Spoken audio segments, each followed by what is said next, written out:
अस्सलाम वालेकुम dear little stars, कैसे हैं आप सब। उम्मीद करती हूँ सब ठीक ठाक होंगे।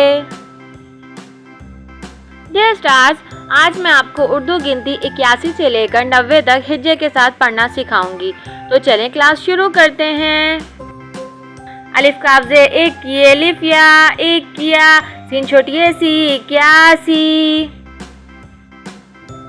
बे अलिफ या बेआ, सीन छोटी सी बेआसी। ते तेरे अलिफ रा तेरा, सीन छोटी सी तेरासी। चे वाव चोरे अलिफ रा चोरा, सीन छोटी सी चौरासी। पेजेर पी चे अलिफ चा पीचा, सीन छोटी सी पिचासी। छे अलिफ या छिया, सीन छोटी सी छियासी। सीन ते अलिफ ता सता, सीन छोटी सी सतासी।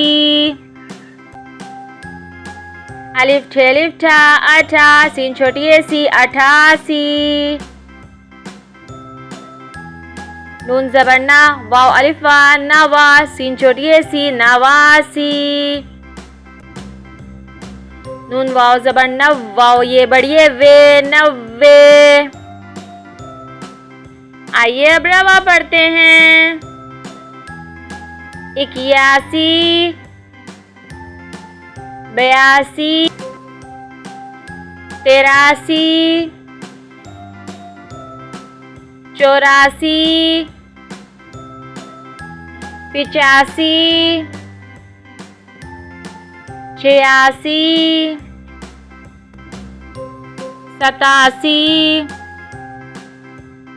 अठासी, नवासी, नब्बे। डियर स्टार्स, उम्मीद करती हूँ आपको आज की क्लास अच्छे से समझ में आ गई होगी। तो मिलती हूँ नेक्स्ट क्लास में, जब तक के लिए बाय बाय।